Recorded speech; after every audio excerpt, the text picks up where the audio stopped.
I, 25F, am getting married to my fiancé, 29 male, in May. When we first got together he told me that he was married from 20 to 22 years old to his high school sweetheart. We met when he was 25, but she passed of sepsis from a botched surgery.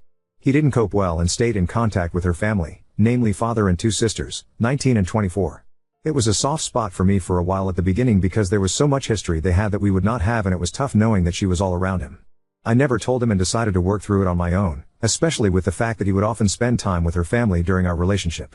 Her birthday, their anniversary and anniversary of her death, he'd spend the day with her family. It was uncomfortable at first knowing the man I loved was reminiscing about love he had with someone else, but I kept trying to see it from his perspective, and the last couple years I am completely secure in our relationship and it doesn't bother me much anymore. Well, he proposed this time last year and I was over the moon. I love this man with all my heart, but I recently learned that he never told them that we got engaged. I've been trying local coffee shops the past few months rather than my usual run and tried a new one. His LW's sister worked there, and other than being awkward, she did a double take of my engagement ring and looked really unhappy. I didn't mention it and left. My fiancé told me that she kept messaging him on social media about it, and I wasn't happy that he kept it a secret. He apologized and was very depleted by it all. He said that he didn't want to hide me, but he didn't want to hurt them either, and that both of us were a huge part of his life. I understand that and let him off the hook slightly, just told him to be upfront with them from now on. That was that. At least I thought so. A week ago, on Sunday, I got a message from the 24 years old asking if I was happy with myself, that I would never replace his LW, and that if she was still alive he'd chose her over me every time. She even said that he only kept me around for me money and something to stick his D/CK in. I ignored it, but I can't say that it didn't affect me. When you're in my position, all these points are ones you have to work through, and it's not easy to get over those insecurities. It feels like a knock in the teeth when they're used against you. I mentioned it to him and he comforted me and reassured me. He said he'd set boundaries with her and I'd never have to hear from her again. Fine by me. That was until I found my car with WH/RE and grave robber smeared in red paint. I had saved for this car for a year and it was expensive, very expensive. The tires were slashed and the windows cracked. I asked the store a few doors down for their CCTV camera footage of that night, but it was blurry and didn't catch much. It did manage to catch half a license plate though, and the color and make of a car. It was his LW's youngest sister's car. I told him I was filing a police report and he asked me to hold off until he talked to them first. I told him no, but I would if they paid for the damages, and apologized to my face. He set up the meeting for last night and it didn't go well, to say the least. Everyone was shouting.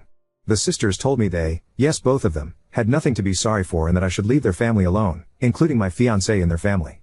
He told them that it wasn't fair to him to be lonely forever and that he'd hope they'd be supportive of him finding love again. They told him he was betraying LW and that he never loved her if he'd marry someone else. They didn't have a problem with him having a new GF because he'd realized she was the only one for him and get tired of me. Now that hadn't happened, they were putting their foot down. The youngest told him to tell me that they were right and that he'd never love anyone like LW.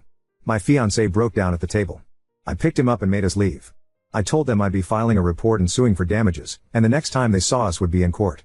When we got back and calmed down I gave him an ultimatum.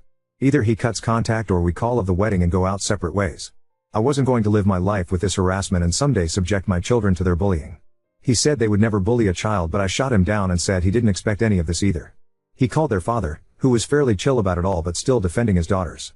They say I shouldn't control him and that I'm horrible for cutting them off. I don't know what to do. I can't live like this and I don't think I should have to just because we're getting married. Mini update. Hey everyone, just a mini update to clear some things up before I have a discussion with my fiancé either later today or tomorrow about my ultimatum. I didn't sleep at all yesterday or the night before, for obvious reasons. There's a ding on my phone at least once an hour from them saying one thing or another, mainly the 19-yo, and I don't know what they've told people, but I've got a message from one of their uncles and grandparents calling me horrible stuff too. So obviously they've been spreading what's happened this week and twisting it. I haven't blocked them because I want to gain as much evidence as I can for the inevitable case. Regardless of any outcome with my fiancé, I will be suing and filing a criminal case for harassment and vandalism and looking for a restraining order. I just haven't had the mental fortitude to do so yet. I'm hoping my fiancé will help me. I haven't spoken to my fiancé since the argument at the table, other than to tell him they go or I do.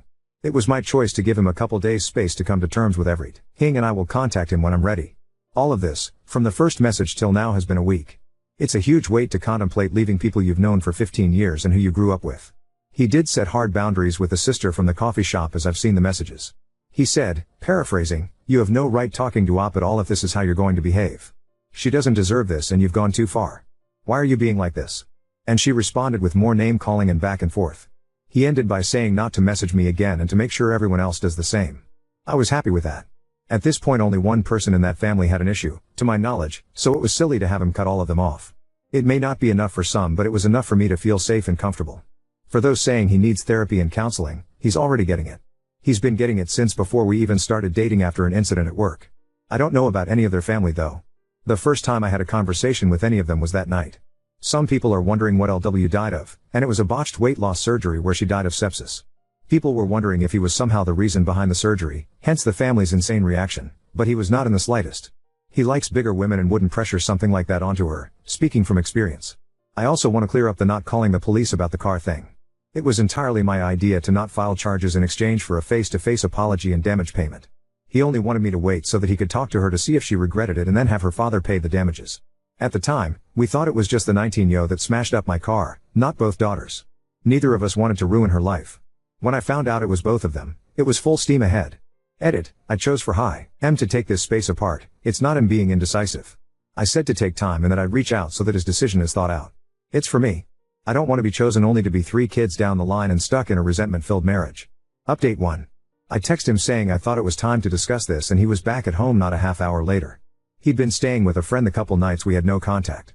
We sat on our bed to talk because my back is sore from all the packing and I wasn't gonna force myself to sit at the table. Before we even got to talking he asked if we could cuddle for a minute. It definitely took some of the weight off and we were able to talk like a couple and not awkward strangers because, regardless of some people's beliefs, we do love each other and it took me a very long time to feel confident in that fact. Before anyone calls me a doormat again, no, I was still sure I would stick to my ultimatum. The first thing I asked was if he felt he had enough time to make his decision and he said he didn't need time. He was very shocked and bewildered at how so much could change in just a week and how everything he knew was shook up that he couldn't think and went numb.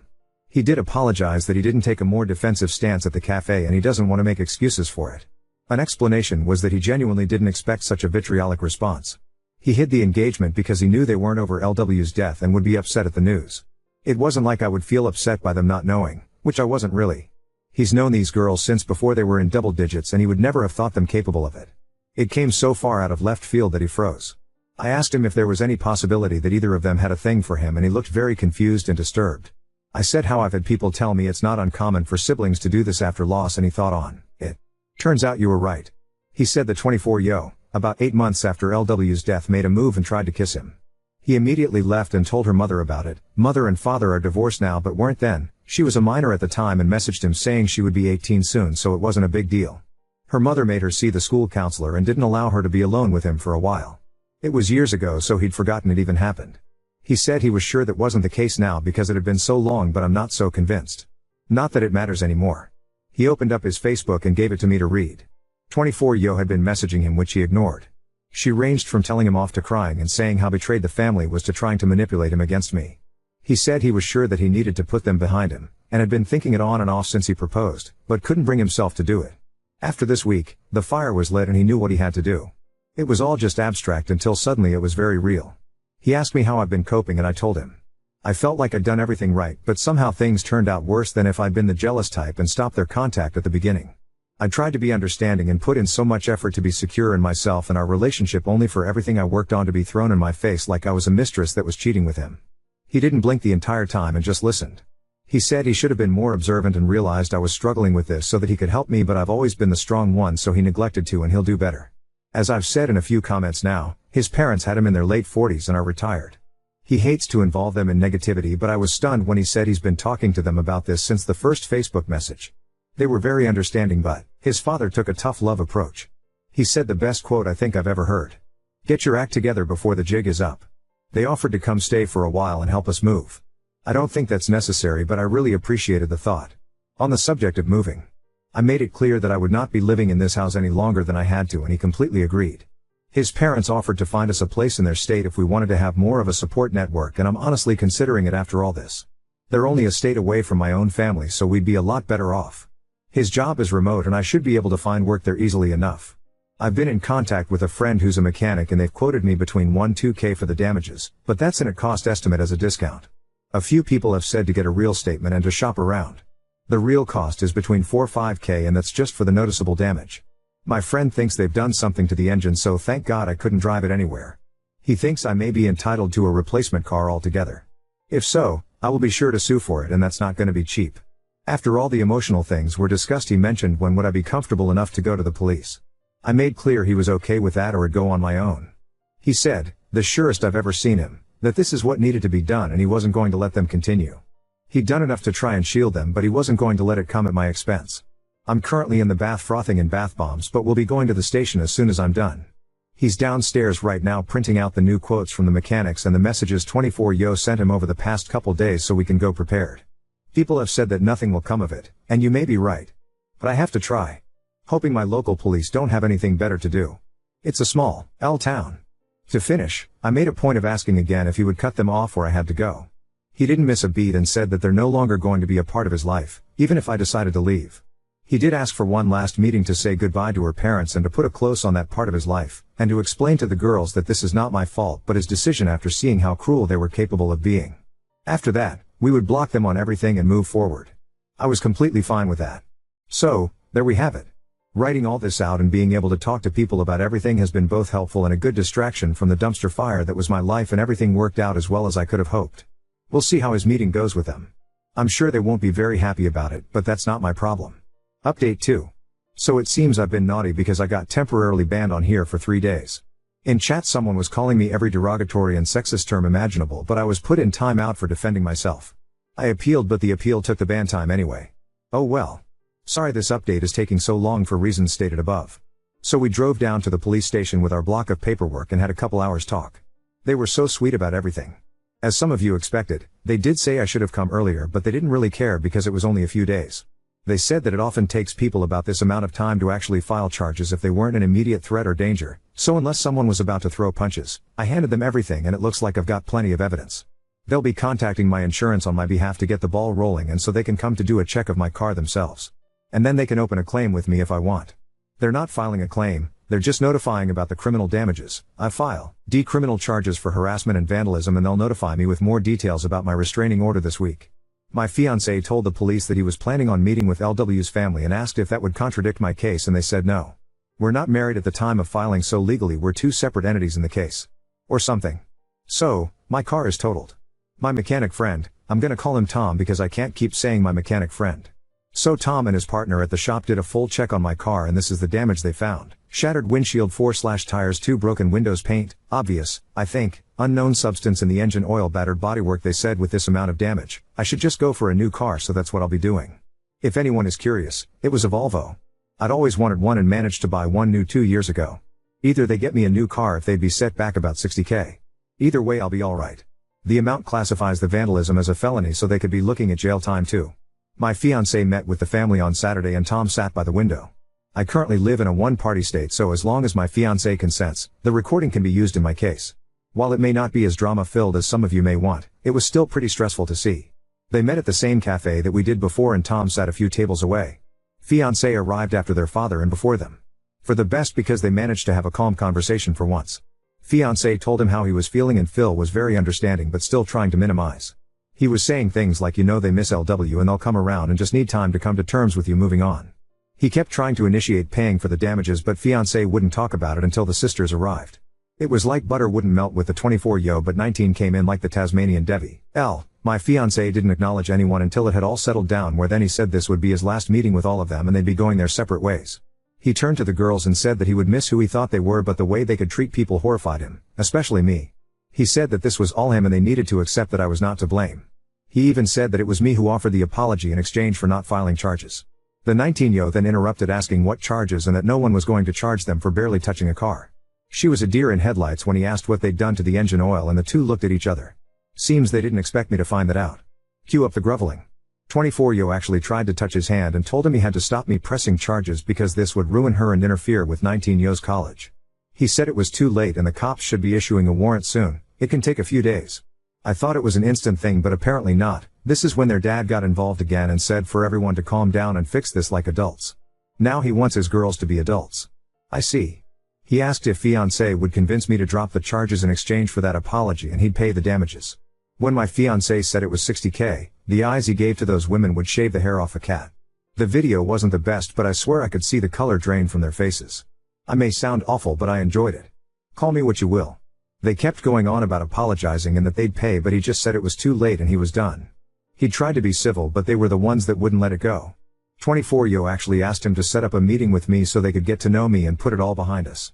He didn't reply, and after the silence they piped up again like, so she won't even meet us? So she's behind all this because she doesn't want us around. We'll see about that.